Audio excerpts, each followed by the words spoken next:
folks, today we're going to learn how to use Google Spreadsheets functions. It's quite easy to do, and it is an excellent tool for helping you to compute large amounts of data. As you can see, I have a small spreadsheet here. It's just labeling my running log for the week, and you can see I have it dated in the A column and the distance in the B column. So this will be quite easy to do. But again, it works very well with our functions here.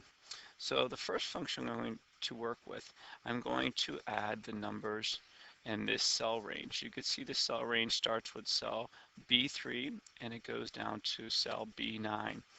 And the function we're going to use to compute this is a function called the sum function. And let's take a look at where we could find our functions. I'm going to come up here to my tools and I'm going to go to my functions button, as you can see here. I click on my down arrow and you can see I have many of the popular functions listed here. Since I want to use the sum function, which will allow me to add multiple numbers, I'm going to click the sum. You'll notice that Sheets already adds my equal sign. It also adds the syntax, which is sum, to tell me that I'm going to add multiple numbers. Now, as you can see inside the parentheses, I just have to place my augments, which again is my cell range. The cell range that I'm using is from B3 through B9.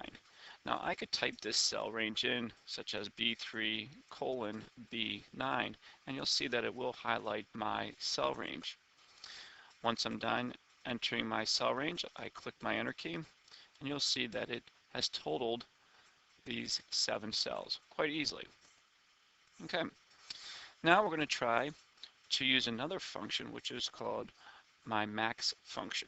What it will do is it will pull or extract the largest number out of this cell range. Again, we could probably see this, but considering, let's say if we had 100 data entries, it would be a little bit more difficult. So this time we're going to use a function called the max function. This will allow me to pull out the largest number in the cell range. So again, I'm going to click on my cell B11, come up here to my functions button, and this time I'm going to choose my max function. And again, you can see the equal sign has already been entered. The syntax for max, which will calculate the highest number in the cell range. And again, the parentheses will tell me that I need a cell range. Now this time, instead of typing in the cell range like I did last time, B3 through B9, what I'm going to do, I'm going to click and highlight over top of the cell range. And you'll notice that my cell range came in quite easily. Again, click my enter key, and there's my answer. And you'll see that my longest run came on the date of October 4th, which was 15 miles. Okay, now let's take a look here at the shortest.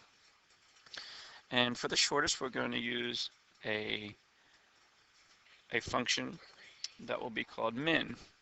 So again, I'm here in my active cell of B12, and I'm going to use the function of min. Again, this will calculate what the shortest run was in the cell range. As you can see, I have min. You can see again my equal sign, my syntax of min for, again, finding the smallest number. The parentheses already entered. Again, I'm going to click and drag over my cell range. Cell range has been entered, hit my enter key, and you'll see that the shortest run came on October the 10th, and that is of 0 miles. Lastly, you'll see the average. Again, I'm going to use my function button, and I'm going to select my average function. Again, we have the equal sign, the syntax of average, and my parentheses. Here we go again. I'm going to highlight my cell range, click my enter key, and you'll see that it has now averaged the amount of miles I've ran over the 7-day period.